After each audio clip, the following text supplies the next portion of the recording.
पिछली क्लास में हमने पहले यूनिट पदार्थ के बारे में बात की। आज हम उसी के आगे परमाणु के बारे में बात करेंगे। हम बात करेंगे किन किन साइंटिस्ट ने जो परमाणु के बारे में कुछ सिद्धांत दिए। उन्होंने बताया कि पदार्थ की जो सबसे सूक्ष्मतम अवस्था है वो परमाणु कहलाए। परमाणु के संबंध में करीब 10 से 11 लोगों ने कुछ कुछ तथ्य रखे। जो वर्तमान में परमाणु का सिद्धांत चलता है वो डाल्टन के परमाणु सिद्धांत के बारे में बताता है, या परमाणु की डाल्टन का परमाणु सिद्धांत वर्तमान परमाणु की परिभाषा को निर्धारित करता है। पूरी केमिस्ट्री, चाहे वो ऑर्गेनिक हो, इनऑर्गेनिक हो, फिजिकल हो, कहीं ना कहीं परमाणु के आसपास घूमती है। तो अब आज हम परमाणु के बारे में पढ़ेंगे या उसकी परमाणु संरचना के बारे में पढ़ेंगे। साथ साथ में हम परमाणु संरचना में इलेक्ट्रॉन, प्रोटॉन और न्यूट्रॉन के बारे में पढ़ेंगे। तो आज का यूनिट है परमाणविक संरचना।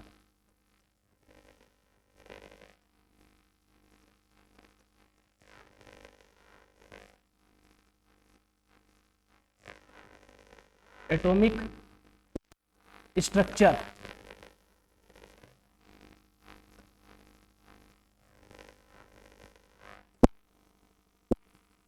संसार में उपस्थित सभी चीजें पदार्थ हैं, और वो पदार्थ जब छोटे छोटे टुकड़ों में विभाजित किया गया या उनको न्यूनतम अवस्था में लाया गया तो उस अवस्था को जो नाम दिया गया वो नाम परमाणु दिया गया। इसको अलग अलग वैज्ञानिकों ने अलग अलग कहा। जैसे कि हमारे यहाँ महर्षि कर्णाद हुए, इन्होंने परमाणु को परम अणु का। इसके बाद जो अन्य वैज्ञानिक हुए, किसी ने तत्व का, किसी ने कहा कि जब परमाणु कई एक साथ मिलेंगे तो यौगिक बनाएंगे। जैसे जो वर्तमान अवधारणा है उसमें हम लोगों को पता है कि जब तक परमाणु आपस में मिलेंगे तो वो सभी परमाणु आपस में मिलकर अगर रिएक्शन से मिलते हैं तो अणु या मोलिक्यूल बनाते हैं, जब विदाउट रिएक्शन मिलते हैं तो वो तत्व बनाते हैं। जैसे कि इस अवधारणा को हमने समझा भी था जब पदार्थ यूनिट पढ़ी थी, तो हमने बताया था कि जो परमाणु होते हैं, जब परमाणु आपस में ग्रुपिंग करते हैं, ग्रुप्स बनाते हैं, जब एक साथ इकट्ठे होते हैं, जब वो विथ रिएक्शन होते हैं, विथ रिएक्शन, तो मोलिक्यूल या अणु बनाते हैं। इसके अलावा जब विदाउट रिएक्शन होते हैं, विदाउट रिएक्शन, तब वो एलिमेंट या तत्व बनाते हैं। इसी प्रकार जब ये एलिमेंट और तत्व आगे विथ रिएक्शन और विदाउट रिएक्शन होंगे तो कंपाउंड, यौगिक या मिश्रण, मिक्सचर बनाएंगे। इसी परमाणु की परिभाषित करने के लिए करीब 10 से 11 सिद्धांत दिए गए, चाहे वो महर्षि कर्णाद हो, प्लूटो अरस्तु हो, डेमोक्रिटस हो या न्यूयर्कस हो। इसके बाद अन्य कई सिद्धांत आए, जैसे कि बोर का आया परमाणु मॉडल आया, रदरफोर्ड का परमाणु मॉडल आया। इसके बाद में इलेक्ट्रॉनों की अनिश्चितता के संबंध में, क्योंकि जब पदार्थों की उन्होंने द्वित प्रकृति की बात की। इसके बाद इलेक्ट्रॉनों की अनिश्चितता के सिद्धांत में हाइगेंस ने अपना सिद्धांत दिया। कई इनके संबंधित जो सिद्धांत है जिन्होंने कहीं ना कहीं परमाणु को परिभाषित करने की कोशिश की, परमाणु के बारे में बताने की कोशिश की। जो परमाणु का वर्तमान सिद्धांत चलता है वो सिर्फ इतना है कि परमाणु गोलाकार तथा खोखला गोला हो। परमाणु एक खोखला गोला है जिसमें एक नाभिक होता है, अर्थात परमाणु में भार का कारण उसका नाभिक होता है, जिसमें इलेक्ट्रॉन, प्रोटॉन और न्यूट्रॉन होते हैं। प्रोटॉन और न्यूट्रॉन उसके नाभिक में होते हैं तथा इलेक्ट्रॉन नाभिक के आसपास चक्कर लगाते हैं। ये बातें जो अभी तक पता है हमें, जो परमाणु का जो वर्तमान सिद्धांत है, उसके साथ साथ एक बात और रह जाती है कि जो एक तत्व होते हैं वो तत्व कई परमाणुओं से मिलकर बनते हैं। ये परमाणु किसी रासायनिक अभिक्रिया में स्वतंत्र रूप से भाग लेते हैं लेकिन स्वयं स्वतंत्र अवस्था में नहीं पाए जाते हैं। इसी सिद्धांत को समझने के लिए जो पिछली 8 जो इस समय चल रहा है वो 2021 चल रहा है। मतलब ईसा मसीह के जन्म के 2020 साल हम पूरे कर चुके हैं, आज 2021 में सब चल रहा है। इसके अलावा जब हम पिछली बात करते हैं, ईसा मसीह के जन्म से 800 साल पहले महर्षि कर्णाद ने सबसे पहले परमाणु के बारे में बात की। उसके बाद उनसे 300-400 साल बाद, और जब महर्षि जो ईसा मसीह का जन्म था उससे 300-400 साल पहले प्लूटो और अरस्तु ने बताया कि जो महर्षि कर्णाद बता गए वो तो ठीक है, लेकिन उसके अलावा जो परमाणु होते हैं वो परमाणु छोटे छोटे टुकड़ों में विभाजित किए जा सकते हैं। अर्थात तो परमाणु अगर आपस में मिलेंगे तो वो तत्व बनाएंगे। इस बात पर उन्होंने की, और उन्होंने कहा कि जो परमाणु या पदार्थ विभाजित होता है तो ये विभाजित अनंत तक हो सकता है, इसके विभाजन की कोई क्षमता नहीं। आगे चल के पता चला जो बात हकीकत भी है, क्योंकि लगभग आज से 2800 साल पहले से ये सिद्धांत चल रहे हैं। उसके बाद भी आज तक परमाणु के मूल कणों की खोज की जा रही है, चाहे वो इलेक्ट्रॉन हो, प्रोटॉन हो, न्यूट्रॉन हो, जिनकी खोज 19वीं शताब्दी में हो गई। इसके बाद वर्तमान में आपने सुना भी होगा कि 2012 में सर्न स्विट्जरलैंड, जहाँ की भौतिकी की सबसे बड़ी प्रयोगशाला है, वहां पर एलएचसी यंत्र के माध्यम से बोसान कणों की खोज की गई। बोसान कणों को सबसे पहली बार देखा गया। इसके बाद 2018 में जब हॉकिंस एक अपने यहाँ साइंटिस्ट हुए, भौतिकविद हुए, उन्होंने बताया कि जब कभी संसार का विनाश होगा तो इन्हीं कणों के कारण होगा, मतलब इन्हीं खोजों के कारण होगा जो वैज्ञानिक लगातार कर रहे हैं। कभी ऐसा होगा कि जब ये खोज की जाएगी, जब एलएचसी से खोज की गई थी तो बहुत अधिक ऊर्जा उत्पन्न हुई। इन्होंने बताया कि जब कभी 10 लाख जूल से ज्यादा, मेगा जूल से ज्यादा ऊर्जा उत्पन्न हो जाएगी तो उसको कवर करने के लिए या उसको नियंत्रित करने के लिए हमारे पास यंत्र नहीं होंगे, और जब हमारे पास इसके यंत्र नहीं होंगे तो इससे हो सकता है कि हमारे यहाँ शून्य की स्थिति पैदा हो जाए और संसार विनाश की कगार पर आकर खड़ा हो जाए। इस बात की बात जिन साइंटिस्टों ने की, तो इससे हमें ये पता चलता है कि परमाणु, अभी तक परमाणु पर लगातार शोध चल रहे हैं। परमाणु की परिभाषा अभी भी परिभाषित पूरी तरीके से नहीं की जा सकती, लेकिन जो परमाणु का वर्तमान सिद्धांत है उसके आधार पर हम पहले देखेंगे कि परमाणु का वर्तमान सिद्धांत क्या है, उसमें क्या क्या बताया गया। उसके बाद ये सिद्धांत आखिर में आए कहाँ से। जो 10 से 11 साइंटिस्ट हुए उन्होंने अपनी अपनी अवधारणाएं दी, उन्होंने अपने अपने सिद्धांत दिए, उनमें से कुछ सिद्धांतों को अपनाया गया, कुछ सिद्धांतों का खंडन करते गए उन्हीं के समकालीन वैज्ञानिक। इन्हीं पर आज हम बात करेंगे। आज हम बात करेंगे जब परमाणु पर। परमाणु संरचना पर बात करने से पहले हमें परमाणु के बारे में पता होना चाहिए, कम से कम परमाणु है क्या।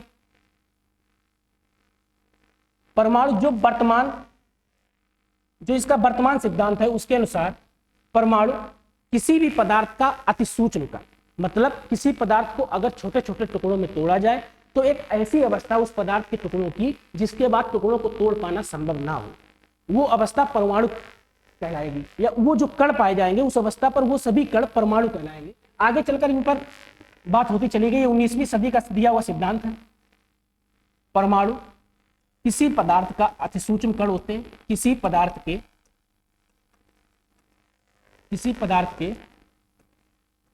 अतिसूक्ष्म कण होते हैं।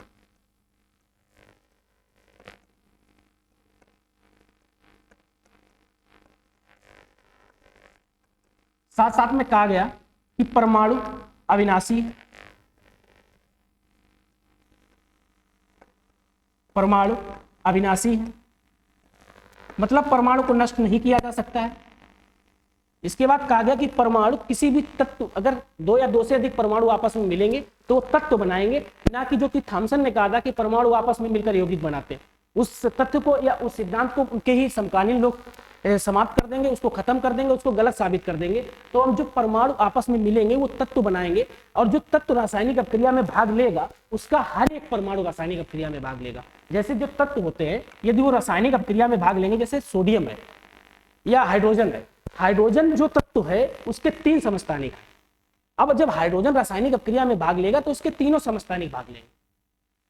नहीं समझे आप बात। जो हाइड्रोजन है, अगर हाइड्रोजन के 3 समस्थानिक है, अर्थात हाइड्रोजन में 3 परमाणु है, प्रोटियम, ड्यूटियम और ट्राइटियम, ये तीनों परमाणु किसी भी रासायनिक क्रिया में अलग अलग से रूप से भाग लेंगे, जबकि ये स्वतंत्र अवस्था में नहीं पाए जाएंगे, लेकिन ये रासायनिक अभिक्रिया में स्वतंत्र रूप से भाग लेंगे। तो जो परमाणु होते हैं, जो तत्व होते हैं, वो परमाणुओं के सहयोग से मिलते हैं, परमाणुओं के सहयोग से बनते हैं।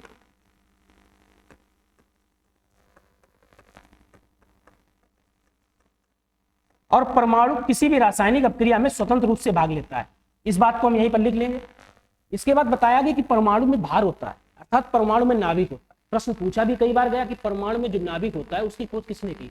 तो परमाणु में नाभिक की खोज रदरफोर्ड ने की। अभी जब हम पूरा सिद्धांत देखेंगे, जब पूरा इतिहास देखेंगे परमाणु का, तो उसमें हम देखेंगे किस हिसाब से नाभिक की खोज की गई। अल्फा कणों के प्रकीर्णन प्रयोग की मदद से स्वर्ण पत्री की पतली पन्नी पर या स्वर्ण पत्री पर उन्होंने अल्फा जो किरणें थी उनकी बमबारी कराई। उस सिद्धांत को हम पूरा देखेंगे नाभिक की खोज कैसे होती है। इसके बाद तत्व परमाणुओं के सहयोग से बनते हैं। साथ साथ में परमाणु में नाभिक होता है,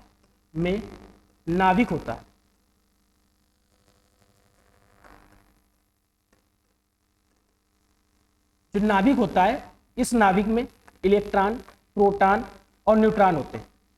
इलेक्ट्रॉन जो होते हैं, इलेक्ट्रॉन 2 प्रकार से विभाजित किए गए, एक पॉजिट्रॉन और एक इलेक्ट्रॉन। जो पॉजिट्रॉन होते हैं वो होते तो हुबहू इलेक्ट्रॉन की तरह है, लेकिन उन पर आवेश इलेक्ट्रॉन के विपरीत होता है। जैसे कि इलेक्ट्रॉन पर आवेश 1.6 × 10⁻⁻19 कूलम, मतलब ऋणात्मक आवेश होता है, जबकि पॉजिट्रॉन पर यही आवेश धनात्मक होता है। जो इनका द्रव्यमान है वो 9.31 × 10⁻31 किलोग्राम होता है, जबकि जो उन पर द्रव्यमान होगा वो भी इन्हीं के बराबर होगा। तो इलेक्ट्रॉनों को 2 कैटेगरी में विभाजित किया गया, एक इलेक्ट्रॉन, दूसरा पॉजिट्रॉन।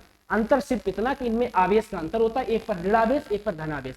अगर धन आवेश हो जाता है तो प्रोटॉन में भी तो धन आवेश होता है, लेकिन जब प्रोटॉन का द्रव्यमान होता है वो सिर्फ 1.02 × 10⁻27 किलोग्राम होता है, जबकि इसका द्रव्यमान जो पॉजिट्रॉन होगा उसका 9.31 × 10⁻31 किलोग्राम। मतलब ये कण कहीं ना कहीं प्रोटॉन से भी समानता दिखाते हैं और कहीं ना कहीं इलेक्ट्रॉन से भी समानता दिखाते हैं, क्योंकि इनका द्रव्यमान इलेक्ट्रॉन के समान होगा। इसलिए इनको इलेक्ट्रॉन की कैटेगरी में रखा गया और इन्हें इलेक्ट्रॉन का ही एक भाग कहा गया, जो कि पॉजिट्रॉन होते हैं। उनमें पॉजिट्रॉन में इलेक्ट्रॉन के विपरीत आवेश होता है, मतलब पॉजिट्रॉन धनात्मक होते हैं, बाकी सब उनमें प्रॉपर्टी इलेक्ट्रॉन वाली ही होती है। ये परमाणु के वर्तमान सिद्धांत है। यहाँ पर जब कहा गया कि परमाणु किसी अति सूक्ष्म कण होते हैं, तो इन्हीं अति सूक्ष्म कणों में एक बात और नहीं जोड़ी गई कि परमाणु गोलाकार खोखला गोला होता है। परमाणु खोखला गोला होता है, परमाणु खोखला गोला होता है। ये 4-5 बातें जो भी हैं, इन बातों को सिद्ध करने के लिए करीब 2800 साल तक लगातार प्रयोग होते हैं और वर्तमान में भी प्रयोग हो रहे हैं। जो हम जिस समय पढ़ रहे हैं, ये साल चल रहा है, जो अभी वर्तमान में सन जोड़े जाते हैं वो ईसा मसीह, जो कि क्रिश्चियंस के देवता माने जाते हैं, उनके जन्म के समय से जोड़े जाते हैं। अभी हम 2020 साल पूरे कर चुके हैं, 2021वीं में चल रहे हैं। जब इनके जन्म से 800 साल पहले जाएंगे, मतलब ईसा मसीह का जन्म आज से 2020 साल पहले हुआ, उससे भी 800 साल पहले जाएंगे तो करीब 2820 साल पहले। तो इसके संबंध में इन बातों की जो हमने आपको बताई है, इन बातों पर करीब 10 से 11 वैज्ञानिकों ने अपने अपने मत दिए। उन मतों को हमें पढ़ना है, वही परमाणु का इतिहास होगा। इसके बाद हम जो परमाणु के मूल कण होंगे, जैसे इलेक्ट्रॉन है, प्रोटॉन है, न्यूट्रॉन है, इसके बाद परमाणु ब्रह्मांड क्या होता है, परमाणु संख्या क्या होती है, समस्थानिक क्या होते हैं, संभारिक क्या होते हैं, इसके अलावा परमाणु भार या आणविक द्रव्यमान, और इसके बाद एक मोल, जो मोल की अवधारणा होती है, उन सब पर हम बात करेंगे। उससे पहले, सबसे पहले, क्योंकि परमाणु, पूरी केमिस्ट्री परमाणु के आसपास घूमती है। आप कहीं भी परमाणु से जाएंगे तो तत्व मिलेगा, जब तत्व में जाएंगे तो धातु। पूरी फिजिकल केमिस्ट्री तो सिर्फ तत्व पर है, पूरी फिजिकल केमिस्ट्री तत्व पर है। इसके बाद जब इनऑर्गेनिक और ऑर्गेनिक में हम जाते हैं तो कार्बनिक रसायन में हम देखते हैं कि जो परमाणु मिलते हैं, जब अणु बनता है, तो अणु बनते हैं या जो परमाणु बनते हैं, तो इन्हीं में एक चीज होती है समस्थानिक। जो समस्थानिक होते हैं उन्हीं में एक आता है कार्बन। जो कार्बन के समस्थानिक होते हैं, पूरी कार्बनिक रसायन क्या है, जिसमें सभी पदार्थ कार्बन या उसके अपरूपों से मिलकर बने होते हैं, वो सभी कार्बनिक रसायन के अंतर्गत आते हैं। तो कहीं ना कहीं परमाणु पूरी फिजिक्स, पूरी केमिस्ट्री पर आधारित होता है। अर्थात अगर आप परमाणु पढ़ रहे हैं तो परमाणु आगे चलकर हर एक केमिस्ट्री के चैप्टर में प्रयोग होगा।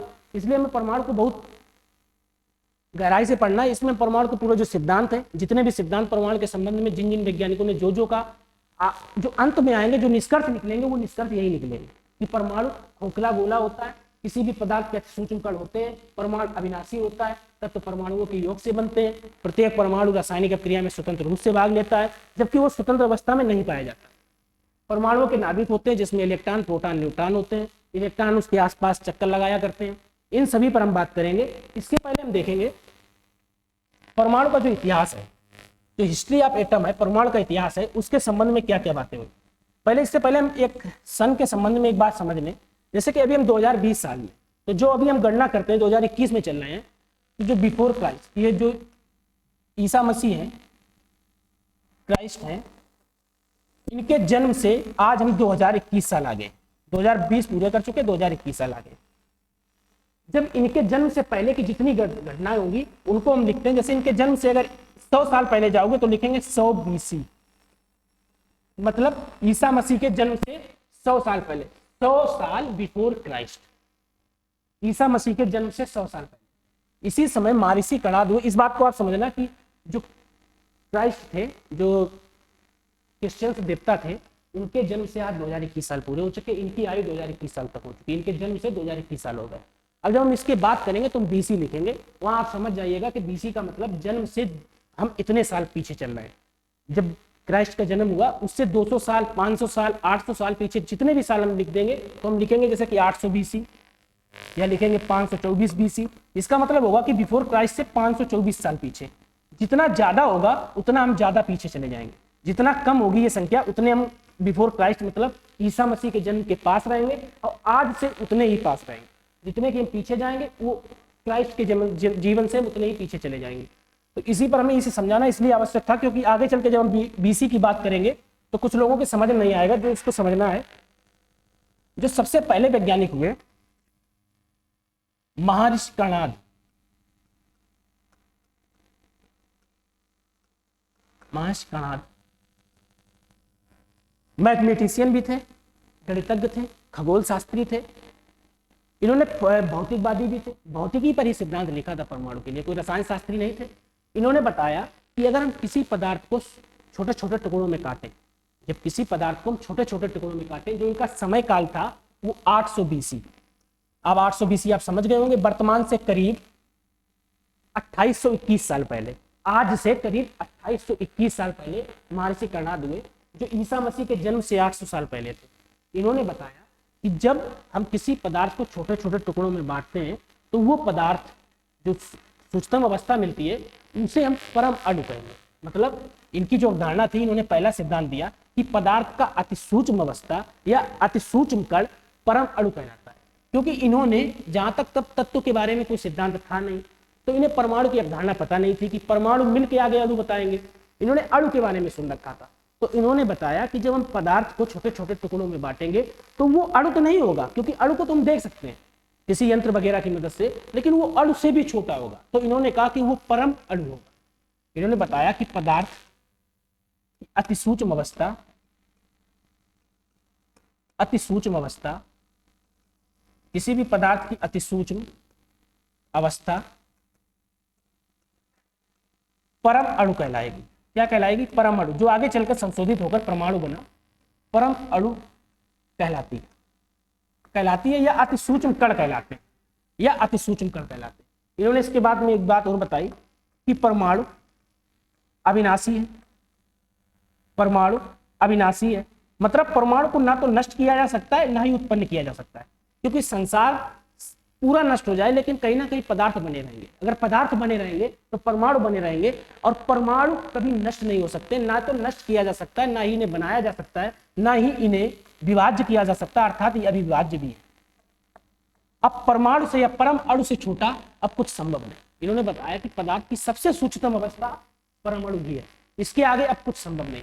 आखिर इनके सिद्धांत का जो इनका ये कहने का मतलब था परमाणु वाला, ये सिद्धांत तो आगे चलकर चलेगा। इस सिद्धांत का इनके खंडन हो जाएगा जो इन्होंने कहा कि परमाणु अविभाज्य है, क्योंकि आगे चलकर हम देखेंगे परमाणु में ही परमाणु के मौलिक कण, इलेक्ट्रॉन, प्रोटॉन, न्यूट्रॉन, आगे चल के बोसान, इन सभी पर हम बात करेंगे।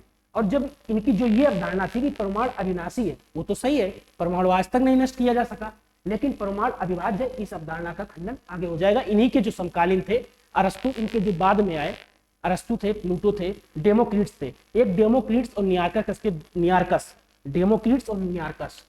महर्षि कर्णाद को पहले समझ लो, इसके आगे हम बढ़ना। महर्षि कर्णाद ने सिर्फ इतना बताया कि पदार्थ की अति सूक्ष्म अवस्था, जिसे हम परम अणु कहते हैं, या इन जो कण ये मिलते हैं अति सूक्ष्म अवस्था पर, इनको हम अति सूक्ष्म कण कहते हैं। या इन्होंने बताया कि परमाणु अविनाशी भी है और अविभाज्य भी है।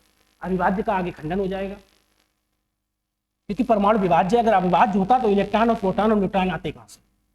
ये महर्षि कर्णाद हो गए। इसके बाद आते हैं डेमोक्रिट्स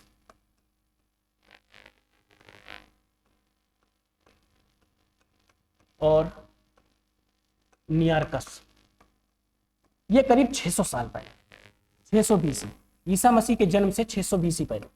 इन्होंने बिल्कुल हुबहू, ये चापलूस टाइप के थे, इन्होंने कुछ नहीं किया, इन्होंने प्रयोग कोई नहीं किया, इन्होंने सीधे आके बोल दिया कि जो महर्षि कर्णाद हैं उनके ही सिद्धांत सही। और आप ये बात ध्यान रखो, जिसने चापलूसी की है भविष्य में उसका लोग नाम तक नहीं लेते हैं। जैसे कि डेमोक्रिट्स और नियार्कस से बहुत कम लोग हो गए जिनको इनका नाम पता हो। प्लूटो को दुनिया जानती है, अरस्तु को दुनिया जानती है, लेकिन इन्हें कोई नहीं। इसका कारण इन्होंने सीधे आए, ये पढ़े लिखे थे, इन्होंने कहा विद्वान ने जो भी बोल देंगे लोग मान जाएंगे। उस समय के लोग मान गए, क्योंकि कहीं ना कहीं उनके मन में कर्णाद की बातें नहीं थी, लेकिन इन्होंने बताया कि जो कर्णाद कह गए वो सिद्धांत सही है। इस कारण इन्होंने अपना कोई न तो अवधारणा दी ना इन्होंने कुछ बताया। जैसा कि वर्तमान अगर सरकार की बात, कुछ भी है जो वो कहें वो सही है, लेकिन आगे चल के 10, 20, 30 साल बाद इनकी जो आलोचना होगी उसकी संभावना ये खुद नहीं सोच सकते, क्योंकि चीजों में ये परिवर्तन नहीं करना चाहते हैं, बल्कि ये उन चीजों को सही बता रहे हैं। क्योंकि जो इनके कारिंदे हैं, जो इनकी समितियां बनाई गई हैं, जो इनके अध्यक्ष हैं, जो इनके सचिव हैं, जो इनके सलाहकार हैं, वो भी चापलूसी पर उतार हुए। उनको ये नहीं पता कि वर्तमान में इन कानूनों का क्या रूप होगा, इन कानूनों पर क्या किसानों पर असर पड़ रहा है, उनकी बात नहीं कर रहे, क्योंकि कोई भी वर्तमान समय जिसके हाथ में सत्ता होती है उससे बुराई लेना नहीं चाहता। इन सब बातों पर ध्यान रखिए कि जीवन में कभी चापलूसी मत करना। अगर आप चापलूसी में हैं तो भविष्य में कहीं ना कहीं आप उस पर फंसेंगे, उस पर भी आपके लोग आलोचना करेंगे। जैसे कि डेमोक्रिट्स और नियार्कस के लोग आज नाम तक नहीं जानते। ऐसे किसी जमाने में ऐसा होगा कि सरकार का लोग नाम भूल जाएंगे। डेमोक्रिट्स और नियार्कस। इसके बाद तीसरे साइंटिस्ट हुए प्लूटो और अरस्तु। ये डेमोक्रिट्स और नियार्कस के बाद में आए, लेकिन साइंटिस्ट बड़ा धुआंधार थे। चापलूसी नाम की इनके अंदर चीज नहीं, चापलूसी नाम की चीज नहीं। इन्होंने पहली बात तो मान ली, का नियार्कस या डेमोक्रिट्स दो बात कहे गए कि पदार्थ का अति सूक्ष्म कण जो है वो परमाणु, बिल्कुल सही, परमाणु, कोई दिक्कत नहीं। लेकिन इसमें एक समस्या, इन्होंने कहा जो पदार्थ है वो, इन्होंने कहा अविभाज्य है, जो परमाणु है वो अभाज्य, गलत है। इन्होंने कहा जो पदार्थ है वो अनंत काल तक या अनंत समय तक विभाजित हो सकता है। इनका सिर्फ एक सिद्धांत समझ में आया लोगों के कि परमाणु, सॉरी, पदार्थ अनंत तक विभाजित हो सकता है। ये हम नहीं कह सकते हैं कि पदार्थ विभाजित होकर परमाणु पर रुक जाएगा, अनंत तक विभाजित हो सकता है। इन्होंने ये बात कही और ये पत्थर की लकीर साबित हुई, विभाजित किया जा सकता है। आज हम देख भी रहे हैं कि आज भी परमाणु पर शोध बराबर जारी है।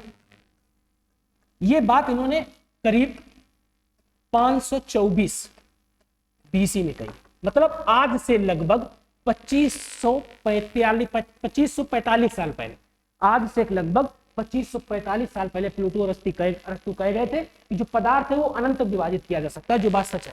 आज तक पदार्थ को अनंत तक विभाजित किया जा सकता है। इलेक्ट्रॉन बने, 19वीं शताब्दी में प्रोटॉन बने, न्यूट्रॉन बने, और 20वीं शताब्दी में आओ तो 2012 में सर्वप्रथम हिग्स बोसान कणों को देखा। जो बोस-आइंस्टीन कंडेंसेशन थी, उसी अवस्था पर सन स्विट्जरलैंड की प्रयोगशाला में उस पर प्रयोग किया गया, जिसमें बहुत भारी मात्रा में ऊर्जा उत्पन्न हुई। आपने एक अफवाह भी सुनी होगी कि 31 दिसंबर 2012 को दुनिया समाप्त हो जाएगी। ये अफवाह उसी सिद्धांत या उसी प्रयोग को लेकर थी। तो आज तक इनके इस सिद्धांत को माना जा रहा है। इसको कहते हैं चापलूसी ना करना। इन्होंने कुछ अलग किया, इन्होंने अलग किया, आज तक याद किए जाते हैं प्लूटो और अरस्तु। प्लूटो और अरस्तु ने कोई एक ऐसा नहीं था कि प्लूटो और अरस्तु सिर्फ परमाणु तक सीमित थे। इन्होंने तत्व के संबंध में भी अवधारणा दी। इन्होंने कहा था सबसे पहले अगर रसायन में किसी ने तत्व के बारे में लिखा था तो प्लूटो और अरस्तु थे। इन्होंने कहा था कि संपूर्ण संसार 4 मूलभूत तत्वों से मिलकर बना, अर्थात जो द्रव्य होते हैं, जो पदार्थ होते हैं, वो 4 मूलभूत तत्वों से मिलकर बने होते हैं। इन 4 मूलभूत तत्वों में इन्होंने बताया कि जल, दूसरा वायु, तीसरा पृथ्वी। ये हमने जब पहला चैप्टर इंट्रोडक्शन ऑफ केमिस्ट्री पढ़ा था तब उसमें हमने पढ़ा था। चौथा अग्नि। इन्होंने बताया कि सब जो संसार है वो 4 मूलभूत तत्वों से मिलकर बना है, और हकीकत भी। इसके लिए इन्होंने एग्जाम्पल भी दिया। इन्होंने कहा एक नम हरी लकड़ी आप लो, नम हरी लकड़ी, उसको जब आप जलाते हो तो जलाने पर जो धुआं होता है, जो धुआं होता है वही तो वायु या बाष्प है। जब इन्होंने कहा जो आग जलती है वही तो अग्नि है। जब आप गीली लकड़ी को जलाते हो तो आगे का हिस्सा तो आग में होता है, जबकि पीछे के हिस्से में बूंदें निकला करती है या फुब्बारे टाइप के निकला करते हैं। उनको इन्होंने बताया कि ये जलवाष्प थे, जल थे। इन्होंने बताया जो राख बची वही तो पृथ्वी है। मतलब प्लूटो और अरस्तु ने न सिर्फ परमाणु की भी व्याख्या की बल्कि इन्होंने तत्व की भी व्याख्या की। इन्होंने बताया कि जो संसार है, वो जो संसार में जितने भी पदार्थ है, वो यह संसार जो है वो 4 मूलभूत चीजों से मिलकर बना है, 4 मूलभूत तत्वों से मिलकर बना है, जल, वायु, पृथ्वी और अग्नि। इसका इन्होंने एग्जाम्पल भी दिया, नम हरी लकड़ी का एग्जाम्पल दिया। और इन्होंने केमिस्ट्री में एक अलग ही योगदान दिया, अलग योगदान के लिए जाने जाते हैं। एक तरीके से अगर आप देखो, अगर उस जमाने में पेटेंट कराने का जमाना होता कि हमने ये सिद्धांत लिखा, उसको लिखित रूप में प्रस्तुत करने का, तो शायद प्लूटो और अरस्तु ही केमिस्ट्री के जनक भी होते। इन्होंने 4 मूलभूत सिद्धांत संबंधित दी। इसके बाद क्या हुआ कि ये लोग चीजें बताकर चले गए। जो प्लूटो और अरस्तु थे, इन्होंने सिर्फ एक चीज बता दी जो आज तक है कि परमाणु अनंत तक विभाजित किया जा सकता है या पदार्थ अनंत तक विभाजित किया जा सकता है। इसके बाद ये सब थे ईसा मसीह के जन्म से कोई 526 साल पहले, कोई 600 साल पहले, कोई 800 साल पहले, कणाद 800 साल पहले, डेमोक्रिट्स 600 साल पहले, ये 524 साल पहले। लेकिन इसके बाद जब चौथे नंबर पे आए जॉन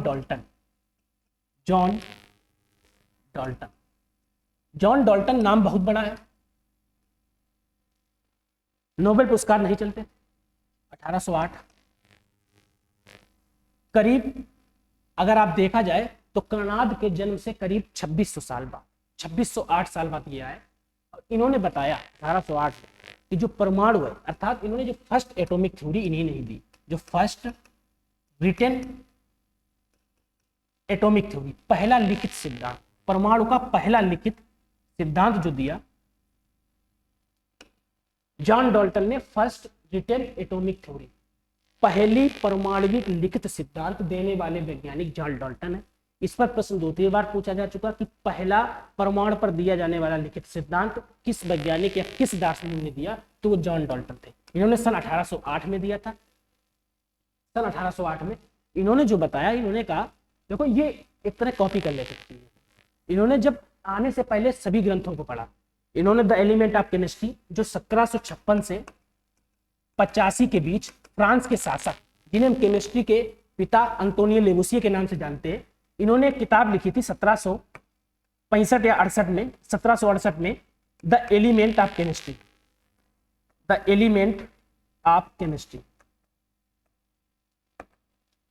जो अंतोनियो लेवोसिए थे, अंतोनियो लेवोसिए फ्रांस के रहने वाले थे। 1756 में इनका जन्म हुआ था, 1726 में, 1785 में इनकी मृत्यु हुई थी। उस समय जो लोमेनियन नाम का एक क्रांतिकारी था, जो फ्रांस क्रांति के समय ये वहां के राजशाही परिवार से ताल्लुक रखते थे, इन्हें मृत्युदंड दिया गया था अंतोनियो लेवोसिए को। इन्होंने ही पहली पुस्तक द एलिमेंट ऑफ केमिस्ट्री लिखी थी, जिसके आधार पर इन्हें केमिस्ट्री का जनक कहा जाता है। इस किताब का अध्ययन जॉन डाल्टन ने किया।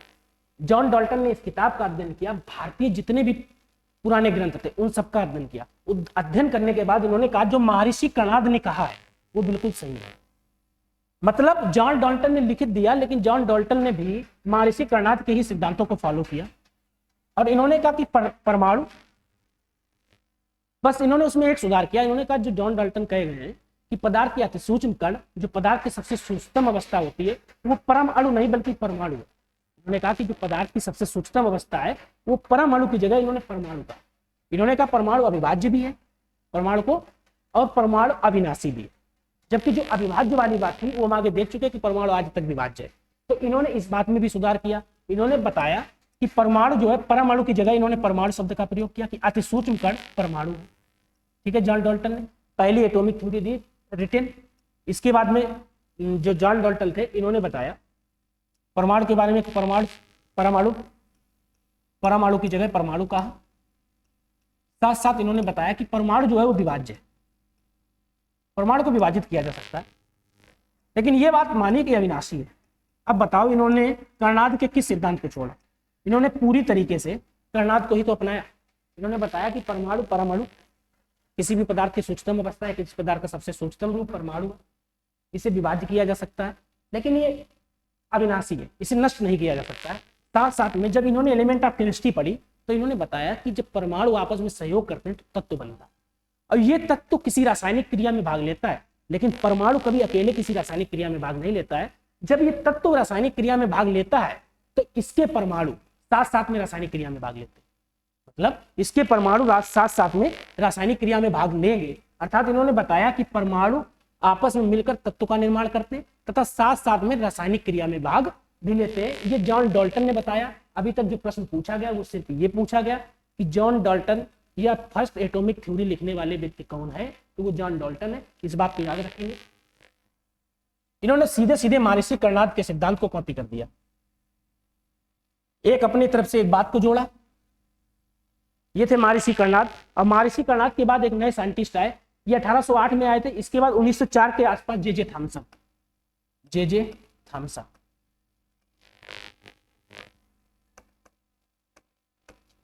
बहुत प्रसिद्ध है, तो छोटी मोटी हस्ती नहीं थे। 35 साल तक कैम्ब्रिज यूनिवर्सिटी में निदेशक के पद पर कार्य करते रहे, 35 साल तक। 1906 का नोबेल पुरस्कार मिला। इलेक्ट्रॉन की खोज के लिए जाने जाते जे थॉमसन पहले ऐसे वैज्ञानिक हैं जिन्हें नोबेल पुरस्कार मिला रसायन में खोज करने के लिए। भौतिकी का खोज रसायन में की और 1906 का भौतिकी का नोबेल पाया। 1904 में इलेक्ट्रॉन की खोज की। कैम्ब्रिज यूनिवर्सिटी में 35 साल तक निदेशक के पद पर कार्यरत रहे। फ्रांस के निवासी थे। इनका बहुत चर्चित मॉडल एक है परमाणु के संबंध में, तरबूज मॉडल। तरबूज मॉडल, जे थॉमसन का तरबूज मॉडल। इन्होंने बताया कि जिन लोगों ने बताया था कि परमाणु अविभाज्य है, उनकी बात को उतनी बात का हम खंडन करते हैं, जबकि उनकी बात को खंडित कर चुके थे प्लूटो अरस्तू। इन्होंने ये आगे बढ़ा दिया प्लूटो अरस्तू की बात को कि तरबूज जो परमाणु है उसको विभाजित किया जा सकता है। जैसे कि हम एक तरबूज को लेते हैं, तरबूज के दो भागों में करें तो जो आधा भाग होगा अगर हम उसको उठाते हैं तो आधे भाग में जो लाल हिस्सा होता है, उन्होंने बताया कि लाल हिस्सा धनायन है और इसमें जो काले काले बीज धसे रहते हैं ये ऋणायन है। और इन ऋणायनों को इन्होंने इलेक्ट्रॉन का, जबकि जो लाल लाल भाग था जिसको इन्होंने धनायन बताया उसकी ये व्याख्या न कर सके, ये ना बता सके कि ये धनायन भाग को हम क्या कहें। वो आगे चलकर गोल्डस्टीन ने प्रोटॉन का, रदरफोर्ड ने उसका नामकरण प्रोटॉन किया, वो बात अलग है, लेकिन ये धनायन भाग को बता ना सके। इन्होंने सिर्फ ये बताया कि जो परमाणु था, तरबूज मॉडल, ध्यान रखना जे थॉमसन का परमाणु मॉडल या तरबूज मॉडल, ये बहुत पूछा जाता है। और सबसे पहले इन्होंने आवेश वितरण की बात, अभी तक जो लोग थे वो लोग किसी ने ये नहीं बात की कि परमाणु में आवेश पाया जाता है।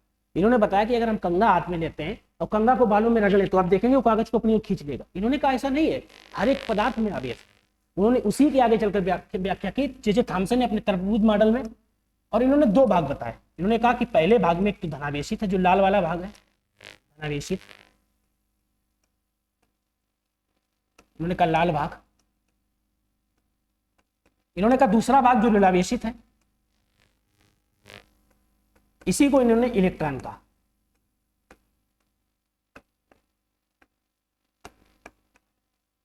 सबसे पहले समान आवेश वितरण, इक्वल डिस्ट्रीब्यूटिंग ऑफ चार्ज, समान आवेश वितरण की बात करने वाले जे थॉमसन ही थे। प्रश्न पूछा गया है कि सबसे पहले आवेश वितरण की बात किस वैज्ञानिक ने की थी। उसमें ऑप्शन आते हैं रदरफोर्ड, थॉमसन, डाल्टन, इसके अलावा और इनमें से कोई नहीं। जे थॉमसन ने सबसे पहले परमाणु में आवेश वितरण की बात की। जे थॉमसन ने ही इलेक्ट्रॉन की खोज की 1904 में, जिसके आधार पर इन्हें आगे चलकर 1906 का नोबेल दिया गया। पहले ऐसे साइंटिस्ट हैं जिन्होंने खोज केमिस्ट्री में की और नोबेल भौतिक का मिला। जे थॉमसन धनावेशित, लाल भाग, ऋणावेशित इलेक्ट्रॉन होते हैं। इन्होंने बताया कि जो ये बीज काले काले बीज होते हैं वो धसे रहते हैं, वो इलेक्ट्रॉन का कार्य करते हैं। समान आवेश वितरण की व्याख्या, इन्होंने बताया कि हर एक परमाणु में आवेश होता है। जैसे कंघा से अगर हम बालों पर रगड़ते हैं तो उसके बाद वो कागज को अपनी ओर खींचता है, तो इसका मतलब कहीं ना कहीं उन पर आवेश है। इस बात की व्याख्या की इन्होंने, इलेक्ट्रॉन की खोज की। इसके बाद जे थॉमसन का जो परमाणु मॉडल था बहुत चर्चा का विषय रहा। इसके बाद जो आगे बात करते हैं जे थॉमसन के बाद 1904 थी। जे थॉमसन के बाद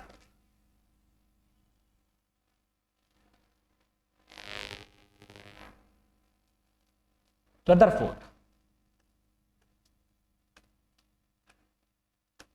1911। नाम ही काफी है, दो सिद्धांत। हम अभी तक जब तक रदरफोर्ड का परमाणु मॉडल पढ़ते हैं तो पूरी व्याख्या, नाभिक हो, जितनी भी आज तक जो चीजें पढ़ते हैं वो सभी रदरफोर्ड ने की। जो प्रश्न पूछा जाता है वो ये पूछा जाता है कि नाभिक की खोज किसने की, तो नाभिक की खोज रदरफोर्ड ने की। जे थॉमसन ने सर्वप्रथम आवेश वितरण की बात की और इलेक्ट्रॉन की खोज की। डाल्टन सर्वप्रथम फर्स्ट एटॉमिक थ्योरी की बात की। जो रदरफोर्ड की हम बात कर रहे हैं, रदरफोर्ड एक ऐसे साइंटिस्ट हैं जिन्होंने दो सिद्धांत दिए और दोनों सिद्धांतों को लोग अंतर आज भी नहीं कर पाते, दोनों सिद्धांतों को समान समझते हैं। इन्होंने एक परमाणु के संबंध में, परमाणु मॉडल के संबंध में रदरफोर्ड का सिद्धांत है, एक परमाणु के संबंध में दिया, दूसरा परमाणु के नाभिक के संबंध में दिया। इन्हीं दोनों को मिलाकर हम एक साथ पढ़ते हैं और उससे हमें क्या पता चलता है कि परमाणु जो गोलाकार है, जो वर्तमान हम संरचना पढ़ते हैं, अर्थात परमाणु एक खोखला गोला, रदरफोर्ड ने सबसे पहले बताया। परमाणु में नाभिक होता है, सबसे पहले रदरफोर्ड ने बताया कि इसमें इलेक्ट्रॉन, प्रोटॉन और न्यूट्रॉन पाए जाते हैं। इन्हीं ने ही बताया कि परमाणु में जो इलेक्ट्रॉन होते हैं वो बाहर की कक्षाओं में गति लगाते रहते हैं। आगे चलकर बेचारे रदरफोर्ड को बड़ा शर्मिंदा भी होना पड़ा, क्योंकि जब इन्होंने बताया कि जो इलेक्ट्रॉन है वो, अभी हम पूरा प्रयोग इनका बताएंगे, अल्फा कणों का जो प्रकीर्णन प्रयोग है, जो रेडियो एक्टिव पदार्थ से अल्फा किरणें उत्सर्जित की, उसके बाद स्वर्ण पत्री पर इन्होंने जो किरणें डाली जिसके आधार पर एक परमाणु और नाभिक की खोज हुई, इसकी बात हम अभी करेंगे। इससे पहले इनका देखते हैं कि रदरफोर्ड के बारे में जो प्रश्न पूछे जाते हैं, एक तो इन्होंने परमाणु के संबंध में, दूसरा नाभिक के संबंध में सिद्धांत दिया। इन्होंने बताया कि जो नाभिक होता है उसमें प्रोटॉन प्लस न्यूट्रॉन पाए जाते हैं और इलेक्ट्रॉन इसके आसपास चक्कर लगाते रहते हैं। इस सिद्धांत को ये बताकर, मतलब इन्होंने ये सिद्धांत जैसे प्रस्तुत किया तो इनके जो समकालीन वैज्ञानिक थे उन्होंने इसका विरोध किया। उन्होंने कहा ये बताओ आप कितने घंटे काम करते हैं? इन्होंने कहा हम 5, 6, 7, 8 घंटे काम कर लेते। बोले इसके बाद क्यों रुक जाते हो? बोले इसलिए रुक जाते हैं क्योंकि हमें थकान महसूस होती। बोला आपने तो बोला कि इलेक्ट्रॉन, अगर ये नाभिक है, इलेक्ट्रॉन इसके चारों ओर चक्कर लगाता रहेगा, तो आप ये बताओ जब इलेक्ट्रॉन या इस नाभिक पर बाहर से कोई आवेश प्रभावित हो नहीं रहा है तो इलेक्ट्रॉन कब तक चक्कर लगाता रहेगा? एक समय ऐसा आएगा कि इलेक्ट्रॉन कोई ना कोई तो कार्य करेगा। जैसे आप कार्य करते हो तो आप थकान महसूस करते हो, वैसे इलेक्ट्रॉन भी जब कार्य करेगा तो इलेक्ट्रॉन कार्य करने के बाद क्या करेगा?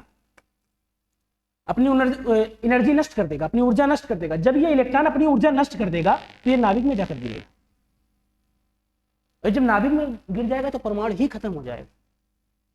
रदरफोर्ड चिंतन पड़ गए। रदरफोर्ड ने कहा इतनी मेहनत की, परमाणु बनाया, नाभिक बनाया, तो इस बात को हमने सोचा ही नहीं। गलती इनकी नहीं थी, गलती थी कि जब यूपी बोर्ड से पढ़ रहे होंगे, अगर मान लो इन्हें 11th में एक चैप्टर हुआ करता था, वर्क,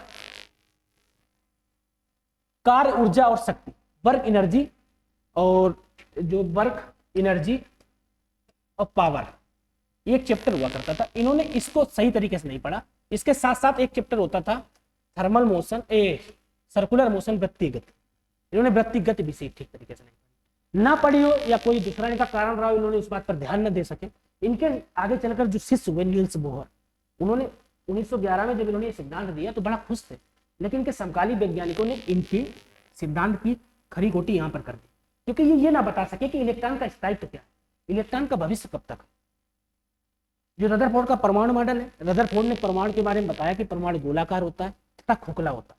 रदरफोर्ड ने बताया कि परमाणु सबसे सूक्ष्मतम कण है किसी भी पदार्थ का। इन्होंने बताया कि परमाणु में नाभिक होता है, नाभिक में इलेक्ट्रॉन, प्रोटॉन और न्यूट्रॉन होते हैं, इलेक्ट्रॉन उसके आसपास चक्कर लगाते रहते हैं, अर्थात कक्षक की बात की। इन्होंने कक्षक की भी बात की, ऑर्बिटल्स की भी बात की, उपकोष कक्षक में उपकोष कोष की बात की, इन्होंने सेल की बात की। इसके बाद में इनकी एक उनको हमें साथ साथ इसलिए पढ़ना है क्योंकि उन्होंने इसके साइट की व्याख्या की। वो इनके शिष्य थे 1913 में। अब नील्स रदरफोर्ड ने जब ये व्याख्या की, बड़ा बेइज्जती महसूस हुई इनको कि यार बताओ हम इतना पढ़े लिखे हो गए, हमने सालों बर्बाद कर दिए इसमें, अब परमाणु और नाभिक में लेकिन हम साइट की व्याख्या ना कर सके। शायद इसीलिए इनको नोबेल पुरस्कार भी नहीं मिला। परमाणु और नाभिक के बाद ही चले 2 साल तक ये दिखे नहीं किसी। उस समय फोन का जमाना था नहीं जो इनको ढूंढ लिया जाता, लेकिन इनके शिष्य जो थे नील्स बोहर, वो इनको ढूंढते ढूंढते पहुंच गए। उन्होंने इनसे कहा कि गुरु जी आप बड़ा परेशान हो, ये कबीर सिंह बने बैठे साइड में, कबीर सिंह बन चुके। उनसे कहा बड़ा परेशान हो। बोले यार परेशान क्या है, हमने इतनी मेहनत की, परमाणु बनाया, नाभिक बनाया, लेकिन हम सारा इलेक्ट्रॉन की स्थायित्व की व्याख्या नहीं कर पाए। अच्छा तो चलो आप बुलाओ उन लोगों ने, जिन लोगों के सामने आपकी बात हुई थी, जिन लोगों ने आपकी बेइज्जती। बोले क्यों? कह रहे बेटा अभी तुम तो बच्चा हो, तुम क्या करोगे? बोले नहीं हम बताएंगे इसके बारे में कि परमाणु और नाभिक के अलावा हम बताएंगे कि इलेक्ट्रॉन का स्थायित्व क्या है। आपने हमको पढ़ाया था 11th में वर्क एनर्जी, और आपने वृत्तीय गति हमको पढ़ाई है, हमको पता है कि ये इलेक्ट्रॉन क्या है, इलेक्ट्रॉन का क्या स्थायित्व है। हमने कहा ठीक है बुलाओ। एक सम्मेलन हुआ 1913 में। 1913 में एक सम्मेलन हुआ जिसमें इनके शिष्य रदरफोर्ड के नील्स बोहर 1913 के सम्मेलन में आए। उन्होंने बताया कि हमारे गुरुजी ने कहा कि परमाणु गोलाकार है, वृत्ताकार है, बिल्कुल सही है, खोखला है, बिल्कुल सही है। परमाणु अपनी, जैसे उन्होंने कहा कि इलेक्ट्रॉन आसपास घूमता रहता है नाभिक, लोगों ने उनका मजाक उड़ा दिया। उन्होंने बिल्कुल सही कहा। बात यह अलग है कि उस स्थायित्व की व्याख्या ना कर सके, वो आपको बता ना सके। आप बताओ, आप सभी लोग पढ़े हो कि वर्क बराबर क्या होता है? उन्होंने कहा वर्क बराबर बल गुणित विस्थापन। कहते अगर हम पढ़ा रहे हैं, हम आपको समझा रहे हैं, क्या ये कोई कार्य है? बोले नहीं। क्यों? क्योंकि वैज्ञानिक भाषा में कार्य वही है जिसमें बल लगने के बाद विस्थापन हो। बोले ठीक। तो बोले जो ये नाभिक है, इसके चारों तरफ जो इलेक्ट्रॉन चक्कर लगा रहा है, वो इलेक्ट्रॉन जिस माध्यम से शुरू होता है बार बार उसी रास्ते पर तो आ रहा है। कहते विस्थापन क्या होता है? विस्थापन जैसे हमको कानपुर से दिल्ली जाना तो सीधा हम फ्लाइट से जाएंगे, वो विस्थापन है। जबकि हम पहले आगरा जाएं, आगरा से दिल्ली जाएं, वो दूरी है। किसी भी 2 बिंदुओं के बीच की सीधी दूरी विस्थापन है। उन्होंने कहा इसमें तो कोई विस्थापन ही नहीं है, ये तो यहां से शुरू करते हैं, बार बार इसी में तो चक्कर लगा रहा है। तो साथ में साइंटिस्ट बैठे तो चौंक गए, तो बात तो सही कह रहा है, क्योंकि ये सिद्धांत तो किसी ना किसी ने तो बनाया था। वर्क एनर्जी और वर्क एनर्जी, इसके अलावा जो पावर का सिद्धांत, शक्ति का सिद्धांत। बोले फिर? बोले ये कि जब ये इलेक्ट्रॉन वृत्तीय गति कर रहा है, तो वृत्तीय गति करने की स्थिति में इलेक्ट्रॉन कोई कार्य नहीं कर रहा है, कोई विस्थापन नहीं कर रहा, तो अगर वर्क 0 है, कार्य 0 हो गया। क्योंकि जब इलेक्ट्रॉन वृत्तीय गति कर रहा है तो इसका कोई कार्य ही नहीं है, ये कोई कार्य ही नहीं कर रहा। जब कार्य नहीं करेगा तो वर्क 0 होगा। जब वर्क 0 होगा तो एनर्जी की कोई आवश्यकता नहीं, क्योंकि हम जानते हैं कि वर्क और एनर्जी की मात्रक जूल होते हैं, और अगर वर्क नहीं करोगे तो एनर्जी आपकी खत्म नहीं होगी। जिस सिद्धांत पर आपने स्थायित्व का खंडन किया था कि वर्क और एनर्जी आपस में सिद्धांत एक दूसरे के चलते हैं, एक दूसरे के समानुपाती होते हैं, अगर आप काम करेंगे तो आपकी ऊर्जा नष्ट होगी, उसी आधार पर बताया कि यदि आप काम नहीं करेंगे तो ऊर्जा कहां से नष्ट होगी। तो इन्होंने कहा कि जो इलेक्ट्रॉन वृत्तीय गति कर रहा है, वो इलेक्ट्रॉन कभी विस्थापित होगा ही नहीं, तो वो कोई कार्य नहीं करेगा। अब वो जब कोई कार्य करेगा नहीं तो उसकी एनर्जी की कोई आवश्यकता ही नहीं, उसे जब एनर्जी की कोई आवश्यकता ही नहीं, तो ये इलेक्ट्रॉन सार्वभौमिक सत्य हो गया। मतलब ये जीवन भर इसी तरीके से गति करता रहेगा, जब तक संसार है तब तक नाभिक के चारों ओर इलेक्ट्रॉन गति करेगा। रदरफोर्ड बड़ा खुश, अरे भाई हमारे सेशन तो इज्जत बचा दी, बिल्कुल पूरी बात सही बता दी। चलो ठीक है। उन्होंने कहा खत्म करो बात। खत्म नहीं करो। जो और लोग साइंटिस्ट थे वो नाराज हो गए, थोड़ा निराश हो गया कि यार हमने इतनी बेइज्जती की, तब उनके शिष्य ने तो इनका नाम बढ़ा दिया। बोले नहीं, गुरुजी ने एक गलती कर दी। बोले क्या गलती कर दी? हो सकता है ऐसे करके ये सिद्धांत ना खत्म हो, ये सिद्धांत ना समाप्त हो, इलेक्ट्रॉन ना नष्ट हो, परमाणु ना नष्ट हो, लेकिन गुरुजी की एक जो सिद्धांत था, इन्होंने बताया कि इलेक्ट्रॉन एक ही कक्षा में गति करते रहेंगे, नाभिक के चारों तरफ एक ही कक्षा में गति करते रहेंगे। इस आधार पर ये सिद्धांत जरूर खत्म हो जाएगा। मतलब परमाणु का नाभिक जरूर खत्म हो जाएगा। बोले कैसे? कैसे कह रहे हैं कि कुछ इलेक्ट्रॉन होंगे जिनमें ऊर्जा ज्यादा होगी, जिनमें वेग ज्यादा होगा, कुछ इलेक्ट्रॉन होंगे जिनमें ऊर्जा या वेग कम होगी। जब इनमें ऊर्जा या वेग कम होगी तो जो कम ऊर्जा वाले इलेक्ट्रॉन है उनको ज्यादा ऊर्जा वाले या ज्यादा वेग वाले इलेक्ट्रॉन क्रॉस करने की कोशिश करेंगे, उनसे आगे निकलने की कोशिश करेंगे, इसमें इनमें टक्कर हो सकती है और नाभिक नष्ट हो सकता है। तो बोले ऐसा नहीं है कि सिर्फ एक कक्षा होती है, इन्होंने कहा कि इसमें 4 प्रकार की कक्षा होती है, KLMN। जब हम नाभिकीय विन्यास पढ़ेंगे तो उसमें हम आपको बताएंगे कि ये 4 कक्षाएं होती है KLMN। इन्होंने बताया ये पहली कक्षा, ये दूसरी कक्षा, ये तीसरी कक्षा, ये चौथी कक्षा। बोले इनमें 4 कक्षाएं हो सकती हैं। नील्स बोर ने ही सर्वप्रथम कक्षों की बात की थी, मतलब कोषों की बात की थी कि इनमें 4 कोष हो सकते हैं। इन्होंने बात की थी सिर्फ एक कोष की, लेकिन नील्स बोर ने कहा 4 कोष होती है। इन 4 कोष का मतलब कहा जो इनमें इलेक्ट्रॉन होंगे वो अपने ऊर्जा के बढ़ते क्रम के अनुसार इनमें जाएंगे। मतलब जिस इलेक्ट्रॉन की ऊर्जा कम होगी वो नाभिक के पास वाली कक्षा में, मतलब K में रहेगा। जिस इलेक्ट्रॉन की ऊर्जा उससे ज्यादा होगी वो L में रहेगा, जिसकी उससे ज्यादा वो M रहेगी, जिससे ज्यादा वो N रहेगी। सही है यार, ये तो लोगों का ठीक है।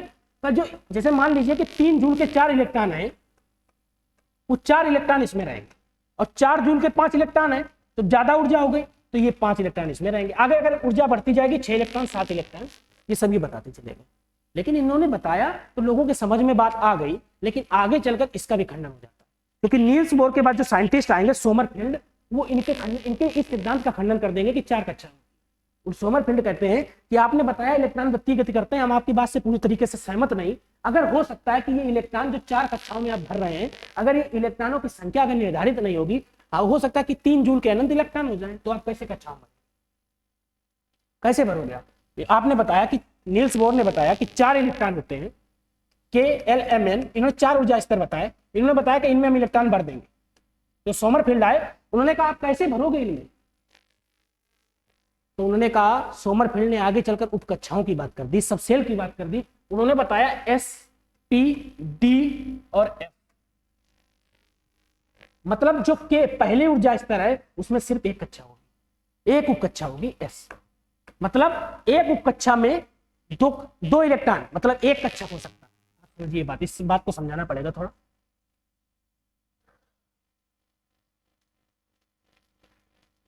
इस पर इलेक्ट्रॉनिक विन्यास में और हम बात करेंगे।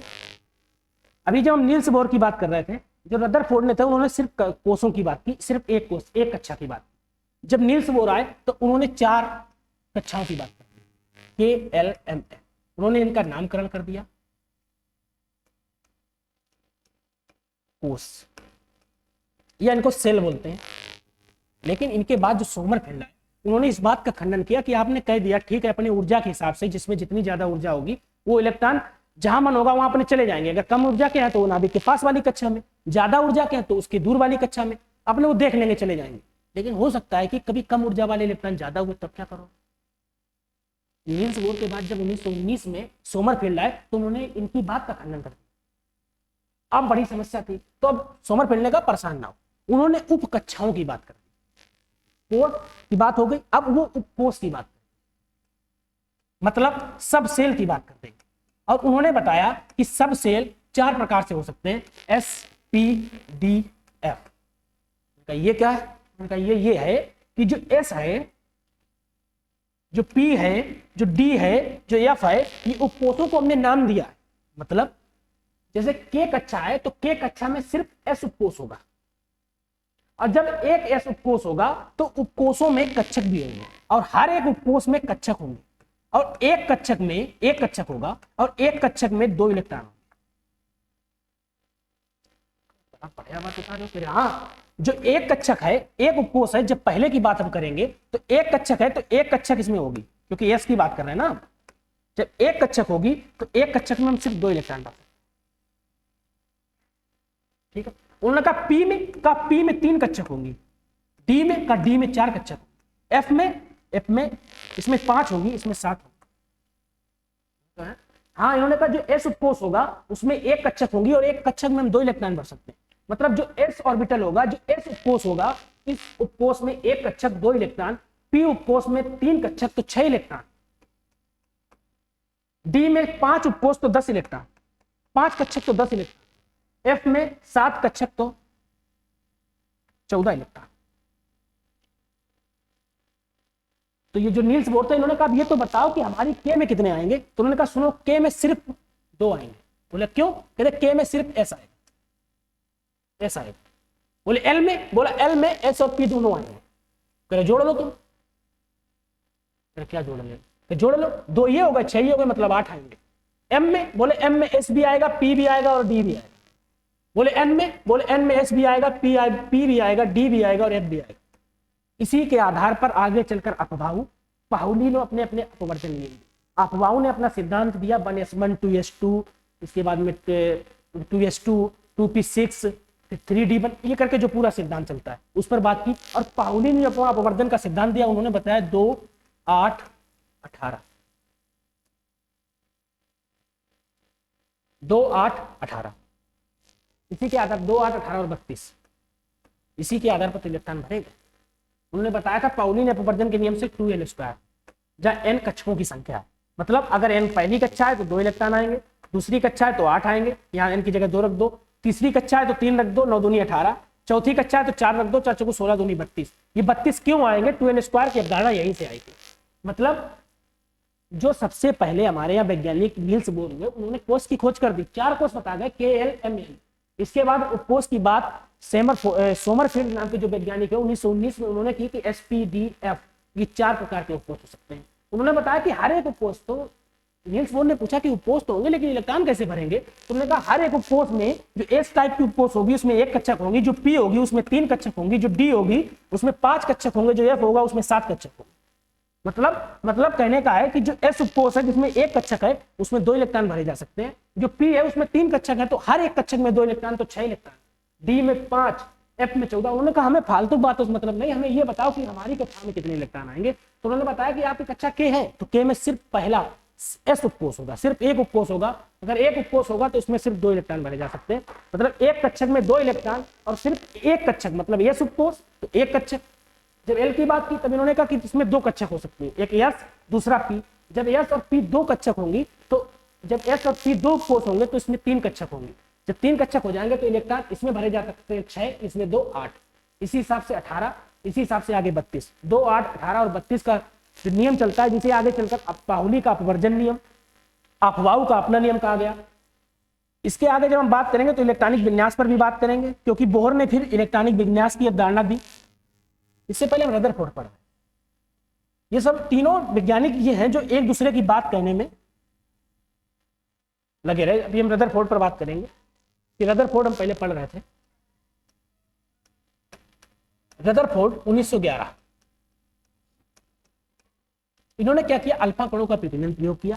इसके संबंध में इन्होंने 2 सिद्धांत दिए, एक तो परमाणु का रदरफोर्ड मॉडल, दूसरा परमाणु के नाभिक के बारे में बताया। पहला इन्होंने परमाणु की बात की, दूसरा इन्होंने परमाणु के नाभिक की बात की। इन्होंने बताया कि परमाणु, इन्होंने सबसे पहले क्या बताया कि हमने एक रेडियो एक्टिव पदार्थ लिया। रेडियो एक्टिव पदार्थ कोई भी हो सकता है, जैसे कार्बन 14 एक रेडियो एक्टिव पदार्थ है, इसके अलावा कोई भी हो सकता है। इन्होंने रेडियो एक्टिव पदार्थ लिया, उससे का जो रेडियो एक्टिव पदार्थ होगा वो अल्फा बीटा गामा 3 तरह के किरणें उत्सर्जित कर सकती है।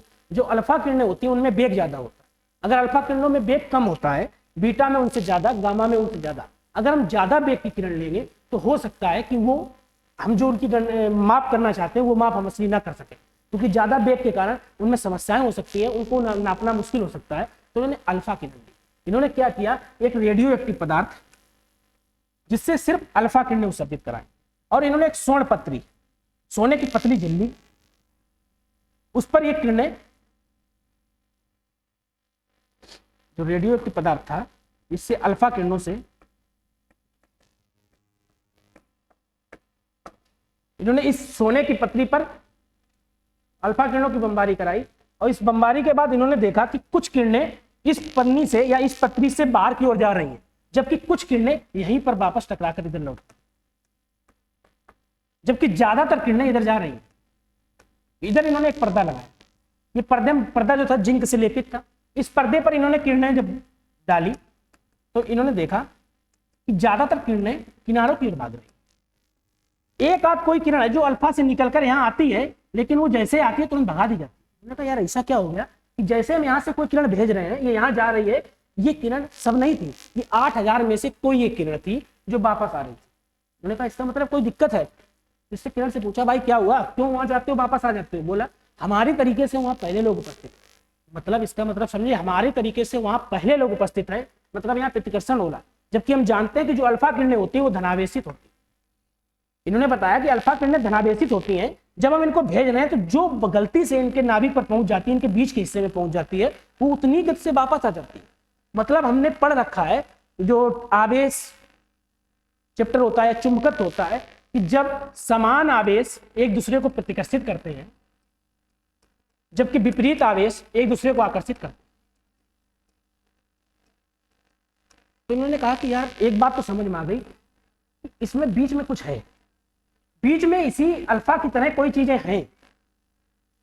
अगर हम ये सोचते हैं कि इन्होंने अल्फा कण क्यों लिया, तो अल्फा किरण लेने का एक सबसे बड़ा कारण था कि हम परमाणु का अध्ययन करें। हम परमाणु के आकार या आकृति की बात करें, जो अल्फा किरणें होती है, अल्फा कण होते हैं, वो हीलियम परमाणु के बाहर ही व्यवहार करते हैं, हीलियम परमाणु की तरह ही व्यवहार करते हैं। इसीलिए इन्होंने अल्फा किरण से अध्ययन से बताया कि अगर हम अल्फा से किरणों के अध्ययन को कर लेंगे तो हमें पता चल जाएगा कि एक परमाणु की क्या अपनी विशेषता है। इन्होंने पाया कि जब ये किरणों अल्फा किरणों की बमबारी कराते हैं स्वर्ण पृथ्वी पर, तो कुछ किरणें तो उधर निकल जाती हैं, कुछ किरणें यहीं पर अपनी वापस लौट आती हैं, कुछ किरणें मध्य स्थान पर टकराकर तीव्र से वापस आती है। ये 8000 में से कोई एक थी। तो मैंने कहा एक बात तो सिद्ध हो गई, और जो हीलियम परमाणु होगा, जो स्वर्ण पन्नी पर होगा, ये बीच में कोई ऐसी चीज है जिससे टकराकर वापस आ रही, इसका मतलब बीच में धनायन है। यहीं से इनके दिमाग में आया कि जितनी भी किरणें प्रतिकर्षित हो रही है वो 180 डिग्री से कम पर या 0 डिग्री से ज्यादा।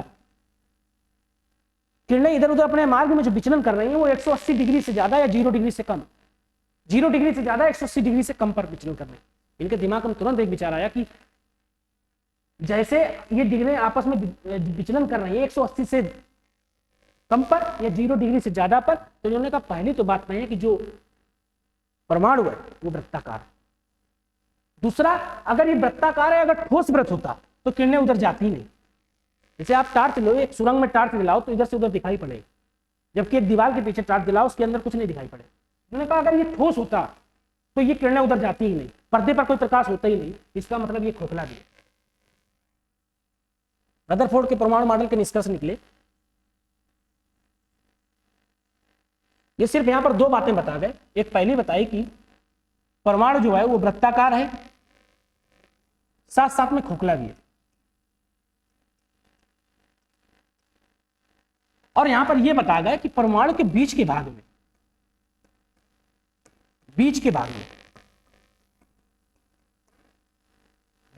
में धनायन है, जिसके कारण ये किरणें जो अल्फा छोड़ रहे हैं उनमें भी धनायन था और बीच के भाग में धनायन था, ये प्रतिकर्षण कर रहे हैं। अगर ऋणायन होता तो ये आकर्षण करते, अपने अंदर शोषित कर लेते, लेकिन ऐसा नहीं है, बीच के भाग में धनायन है। इस बीच के भाग को धनायन को हम नाभिक कहेंगे। ये बात नाभिक इन्होंने अभी यही नहीं कही, इन्होंने यहाँ सिर्फ दो बातें बताई। पहला कि तो वृत्ताकार है और खोखला है, दूसरा बताया कि बीच के भाग में कुछ धनायन है। लेकिन यहाँ पर इन्होंने ये बिल्कुल नहीं बताया था कि ये नाभिक होगा। इसके बाद कुछ समय पश्चात इन्होंने एक सिद्धांत दिया, नाभिक का सिद्धांत। उसमें बताया कि जो बीच का भाग है, जो धनायन है, उसको हम नाभिक कहेंगे। उस नाभिक में जो ऋणावेशित है, यहीं पर रदरफोर्ड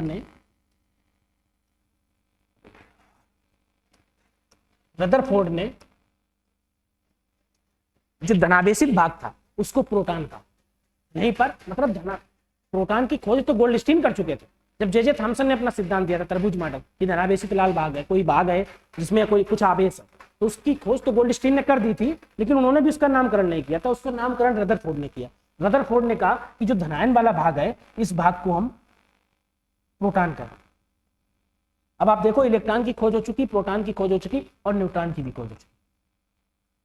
इन्होंने बताया कि जो पहला सिद्धांत था रदरफोर्ड का परमाणु के संबंध, उसमें सिर्फ दो निष्कर्ष, पहला वृत्ताकार खोखला, बीच के भाग में धनायन। लेकिन जब इन्होंने नाभिक का सिद्धांत दिया तो उन्होंने इसमें बता दिया कि इसका मतलब जो बीच का भाग है जहां धनायन है वो एक छोटी मात्रा में, छोटे ही क्षेत्रफल में फैला है, क्योंकि जो किरणें जा रही थी वो 8000 में से कोई एक किरण थी जो प्रतिकर्षित हो रही थी, जो वापस लौट रही थी।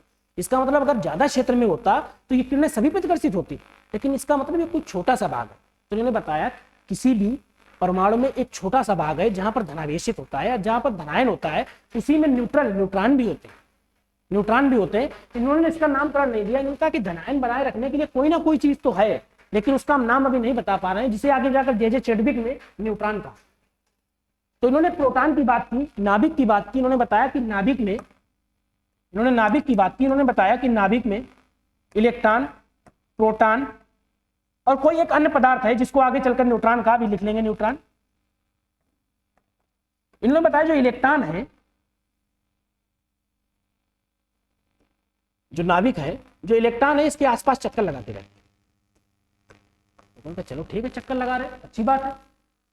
मतलब जो रदरफोर्ड थे, दो सिद्धांत दिए, एक तो परमाणु के संबंध में, एक परमाणु के नाभिक के संबंध में। परमाणु के संबंध में दिया तो सिर्फ उन्होंने दो बातें बताई। पहला कि वृत्ताकार खोखला होता है, ये जो परमाणु होता है वृत्ताकार होता है, खोखला होता है, सूक्ष्म कण है, वो तो बात चल ही रही है। इसके बाद इन्होंने एक बताया कि बीच के भाग में धनायन है, और बताया कि जो धनायन है वो ज्यादा क्षेत्र में नहीं फैला है, क्योंकि ज्यादा क्षेत्र में फैला होता तो ज्यादातर किरणें प्रतिकर्षित होती। तो इन्होंने कहा कि ऐसा है कि ये जो बीच का भाग है इस थोड़े क्षेत्र में फैला है, कम क्षेत्र में फैला है। जब इन्होंने नाभिक के संबंध में अपना सिद्धांत दिया तो वहां उन्होंने नाभिक की पूरी व्याख्या की। उन्होंने बताया कि नाभिक में धनायन है, धनायन के अलावा एक अन्य पदार्थ है, इसके आसपास इलेक्ट्रॉन चक्कर लगाते हैं। जहां इलेक्ट्रॉन चक्कर लगाते हैं उनको कक्षाएं कहते हैं। सिर्फ एक सेल कोष की बात करें तो सिर्फ एक कोष की बात रदरफोर्ड ने की। आगे जाकर जब हम देखेंगे न्यूट्रॉन को जे चैडविक ने खोज की, न्यूट्रॉन की खोज के संबंध में उन्होंने कहा कि नाभिक में प्रोटॉन के साथ साथ न्यूट्रॉन भी होता है, और ये दोनों मिलकर नाभिक के भार को निर्धारित करते हैं, परमाणु द्रव्यमान को निर्धारित करते हैं। आगे हम देखेंगे भी परमाणु द्रव्यमान क्या होता है, परमाणु पूर्णांक क्या होता है। तो रदरफोर्ड का जो परमाणु मॉडल था वो सिर्फ इतनी चीजें बता सका, वृत्ताकार खोखला, अति सूक्ष्म कण, बीच के भाग में धनायन। आगे नाभिक के सिद्धांत में बताया कि इस धनायन में प्रोटॉन भी है, इलेक्ट्रॉन भी है, और न्यूट्रॉन के अलावा कोई एक अन्य चीज है जिसका न्यूट्रॉन नाम नहीं दे पाए थे ये। लेकिन ये इसमें एक चीज की कमी कर गए जो हमने बताई थी कि इलेक्ट्रॉन के स्थायित्व की व्याख्या न कर सके। इनके समकालियों ने इनको टोका और कहा कि आप कह रहे हैं कि इलेक्ट्रॉन सतत गति करता है। अगर इलेक्ट्रॉन सतत गति करेगा तो इलेक्ट्रॉन सतत गति करने के बाद कभी ना कभी तो उसकी एनर्जी खत्म होगी, लगातार कार्य करेगा तो उसकी एनर्जी खत्म होगी, और एनर्जी खत्म होने की वजह से वो इलेक्ट्रॉन नाभिक में गिर जाएगा, और नाभिक नष्ट हो जाएगा तो परमाणु नष्ट हो जाएगा। बोले यहाँ पर रदरफोर्ड रुक जाते हैं और रदरफोर्ड कहते हैं भैया हम क्या करें, इसके आगे कुछ कर ही नहीं पाए। तो उन्होंने कहा ऐसा करो आप, इसके आगे इसमें कुछ नहीं करना, हम एक पॉइंट लगा देते हैं। बोले क्या पॉइंट लगाओगे? हम पॉइंट लगाएंगे रेड पेन से, पॉइंट ये लगाएंगे कि आप स्थायित्व की व्याख्या ना कर सके, स्थायित्व की व्याख्या ना कर सके। तो फिर बड़ा दुखी होकर चले गए, आप स्थायित्व की व्याख्या ना कर सके। किसके स्थायित्व की? इलेक्ट्रॉन के स्थायित्व की। आप ना बता सके कि इलेक्ट्रॉन कितने समय तक इसी में बना रहेगा या वो कहीं और चला जाएगा, इस बात की आप व्याख्या ना कर सके। इसके बाद रदरफोर्ड के शिष्य, रदरफोर्ड का परमाणु मॉडल यहीं सीमित होता है। रदरफोर्ड ऐसे वैज्ञानिक थे जिन्होंने सबसे पहले नाभिक की खोज की। प्रश्न पूछा जाता है कि नाभिक की खोज किसने की, तो रदरफोर्ड ने नाभिक की खोज की। रदरफोर्ड ने बताया कि जो परमाणु होता है वो अति सूक्ष्म तो होता है, साथ साथ में वृत्ताकार होता है और खोखला भी होता है। इनके मध्य एक भार होता है जिसे हम नाभिक कहते हैं। उस नाभिक में प्रोटॉन और के अलावा एक अन्य पदार्थ होता है जिसे आगे चलकर न्यूट्रॉन कहा गया, तथा इलेक्ट्रॉन इसके आसपास चक्कर लगाते रहते हैं।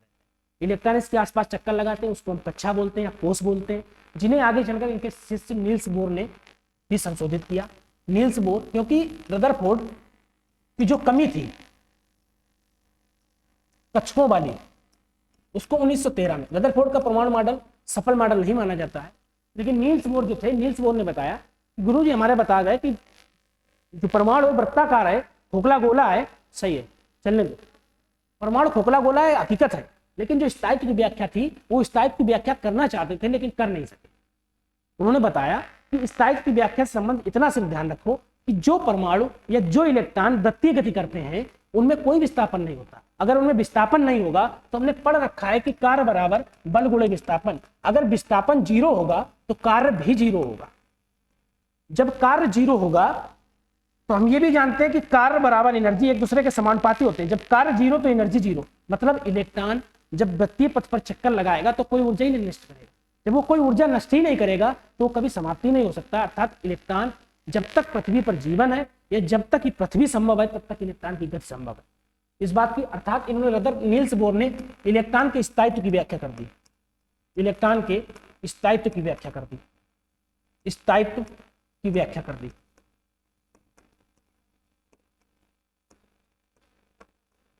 इन्होंने इलेक्ट्रॉन के स्थायित्व की व्याख्या कर दी।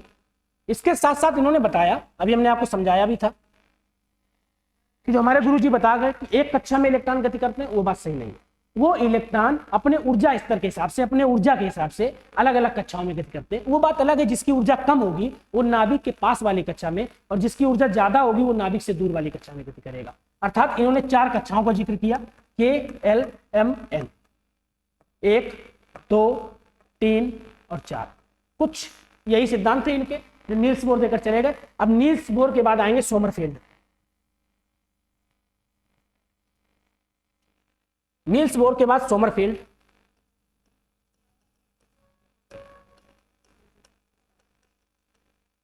सोमरफेल्ड 1919 में सोमरफेल्ड आए। सोमरफेल्ड ने बताया कि नील्स बोर जो बता गए कि 4 कक्षाएं होंगी, उस बात से हम पूरी तरीके से संबंध नहीं रखते। उन्होंने बताया कि इलेक्ट्रॉन वृत्ति गति करते हैं, हम उस बात से भी सहमत नहीं रखते।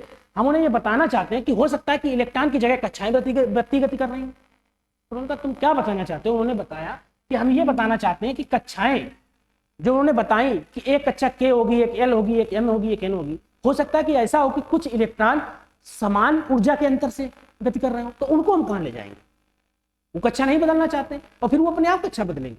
मतलब जो नील्स बोर का सिद्धांत था वो इलेक्ट्रॉनों की ऊर्जा स्तर के परिवर्तन का व्याख्या नहीं कर सका। इसको आगे चलकर इन्होंने उपकोषों के माध्यम से विस्तार किया। उपकोष बताया इन्होंने, उपकोष बताए। इन्होंने बताया कि SPDF। इन्होंने बताया कि किसी भी जो सोमरफेल्ड होते हैं, जो सोमरफेल्ड थे, इन्होंने अपने सिद्धांत में बताया कि किसी भी इलेक्ट्रॉन जो कि किसी नाभिक के चारों ओर चक्कर लगा रहा है, उसमें सिर्फ एक कक्षा संभव नहीं है, उसमें 4 कक्षाएं संभव है। जिन 4 कक्षाओं की बात की, उन्होंने इन कक्षाओं को नाम दिया SPDF। इन्होंने कहा कि जो नील्स बोर बता गए कि 4 कक्षाएं KLMN, उनमें हर एक कक्षा में 4 उपकोष है। एक S हो सकता है, दूसरा P हो सकता है, D हो सकता है, F हो सकता है। जो S उपकोष है इसमें सिर्फ एक कक्षक संभव है, जो P है इसमें 3 कक्षक संभव है, जो D है इसमें 5 कक्षक और F में 7 कक्षक, और हर एक कक्षक में 2 इलेक्ट्रॉन। हर एक कक्षक में 2 इलेक्ट्रॉन। इसके बाद बात खत्म हो जाती है यहीं पर। सोमरफेल्ड के आगे इलेक्ट्रॉनिक विन्यास जो बोर बरी ने दिया उसकी भी व्याख्या करेंगे, उस पर भी समझेंगे। इसके बाद एक साइंटिस्ट हुए बरी और जूनियर बोर। इन्होंने इलेक्ट्रॉनिक विन्यास की बात की। इलेक्ट्रॉनिक विन्यास क्या होता है हमने आपको बताया कि अफबाउ का नियम हो या पाउली का प्रवर्जन नियम हो, उसके आधार पर हम इलेक्ट्रॉनिक विन्यास बताएंगे। अगर किसी का मान लो कि इलेक्ट्रॉन ऐसा कोई परमाणु है जिसका परमाणु क्रमांक 50 है, उसका मैं इलेक्ट्रॉनिक विन्यास करना हो तो पहले में 2, दूसरे में 8, तीसरे में 18, 8 2 10, 18, 28 और 22। मतलब लास्ट में संभव थे 32, लेकिन हमने भरे 10। तो जो 32 है ये संयोजी इलेक्ट्रॉन है। यहीं पर हम संयोजकता की बात करेंगे। संयोजी इलेक्ट्रॉन, यहीं पर हम संयोजकता की बात करेंगे। बरी और बोर ने सिर्फ इलेक्ट्रॉनिक विन्यास की बात की। इसके बाद में जब संयोजकता की बात करेंगे, इसके साथ साथ में डी ब्रागली है। यहां तक बरी और बोर तक कहीं ना कहीं परमाणु की जितनी भी परिभाषा थी सब संभव हो चुकी थी, सबके बारे में बात हो चुकी थी। इसके बाद डी ब्रागली है। डी ब्रागली ने किसी भी कण, किसी भी पदार्थ को या किसी भी पदार्थ के 2 रूप बताए। इन्होंने कहा कोई भी पदार्थ 2 रूपों में पाया जा सकता है। डी ब्रागली का द्विक सिद्धांत। इन्होंने बताया कि कोई भी पदार्थ कण या तरंग के रूप में पाया जा सकता है। कण या तरंग के रूप में पाया जा सकता है। डी ब्रागली ने बताया कि कण या तरंग के रूप में कोई भी पदार्थ पाया जा सकता है, जब वो परमाणु हो, अणु हो, यौगिक हो, ये 2 अवस्थाएं इसकी पाई जा सकती हैं। आगे चलकर हमें पता भी चलेगा कि जो तरंग होती है, जो वो तरंग के रूप में सिर्फ वही पदार्थ पाए जा सकते हैं। आगे चलकर जब हम बात करेंगे डी ब्रागली के तरंग सिद्धांत के आधार पर, हाँ ये डी ब्रागली अपने तरंग सिद्धांत के खंडन कर देते हैं। लैम्डा बराबर h अपान mu को जब निगमन करते हैं, ये बताते हैं कि उन्हीं कणों को हम तरंग के रूप में देख सकते हैं जिनका द्रव्यमान, अर्थात वो कण जो अति सूक्ष्म है, उन्हीं को सिर्फ हम तरंग के रूप में देख सकते हैं। क्योंकि जो कण जिनका द्रव्यमान ज्यादा होगा, अगर उनका द्रव्यमान ज्यादा होगा, क्योंकि व्युत्क्रमानुपाती संबंध रखते हैं, तो उनकी तरंग 0 हो जाएगी। तरंग दैर्घ्य 0 हो जाएगी तो वो कण तरंग की अवस्था खो देगी। मतलब इनका यह सिद्धांत कि कोई भी पदार्थ जो 2 अवस्थाएं प्रदर्शित करता है, अर्थात 2 क्वालिटी प्रदर्शित करता है, एक कण की दूसरी तरंग की, वो सिर्फ उन कणों के लिए संभव है जैसे कि परमाणु, इलेक्ट्रॉन, प्रोटॉन, न्यूट्रॉन के अलावा बोसान, इन्हीं कणों के लिए संभव है जो कि अति सूक्ष्म कण है। इसके बाद डी ब्रोगली के बाद में श्रोडिंगर करके एक साइंटिस्ट हुए।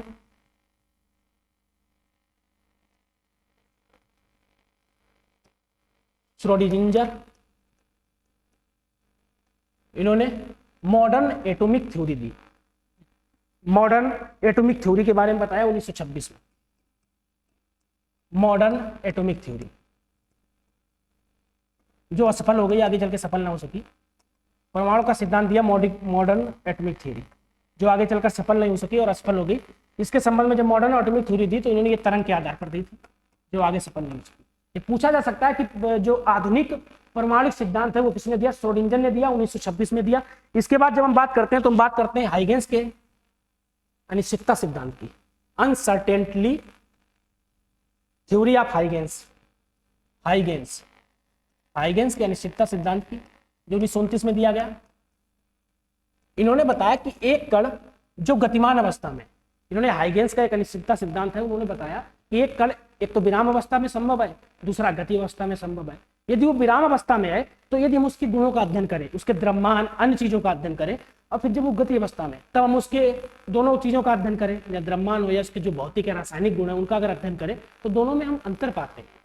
तो इन्होंने बताया कि कभी भी कोई कण जो गतिमान अवस्था में है उसके जो भौतिक या रासायनिक गुण है उनका अध्ययन जब करो तो गतिमान अवस्था वालों को अलग रखो, और जो स्थिर अवस्था है उनके अध्ययनों को अलग रखो, क्योंकि दोनों में समानता पा पाना मुश्किल है। अर्थात इन्होंने हाइगेंस में किसी भी कण या किसी भी पदार्थ की अनिश्चितता के संबंध में सिद्धांत दिया, जो एक तो वेग के आधार पर और दूसरा स्थिरता के आधार पर। इन्होंने बताया कि यदि कोई कण स्थिर अवस्था में है तब उसके गुणों का अध्ययन करो, उनके फैक्ट अलग रखो। जो कण वेग अवस्था में है उनके फैक्ट अलग रखो। अगर दोनों के बीच साम्यावस्था बनाने की कोशिश करोगे तो उनके बीच साम्यावस्था संभव नहीं है। यही हाइगेंस का अनिश्चितता सिद्धांत था, जो वेग और स्थिर किसी भी कण के वेग अवस्था और स्थिर अवस्था दोनों के बीच गुणों का संबंध नहीं बना पाया। आज की क्लास में इतना ही। अगली क्लास में हम परमाणु पढ़ेंगे, परमाणु के आगे देखेंगे इनके 3 मूल कणों के बारे में, इलेक्ट्रॉन, प्रोटॉन और न्यूट्रॉन। अगर आपको हमारी क्लास पसंद आती है तो लाइक करें, शेयर करें और सब्सक्राइब करें। ये क्लास जो पढ़ रहे हैं ये ठीक ठाक स्तर है इसका। अगर आप चाहें तो इसको शेयर जरूर करें, क्योंकि इससे कई लोग और दूसरे लोग भी देख सकें इसको। आज के लिए बस इतना ही।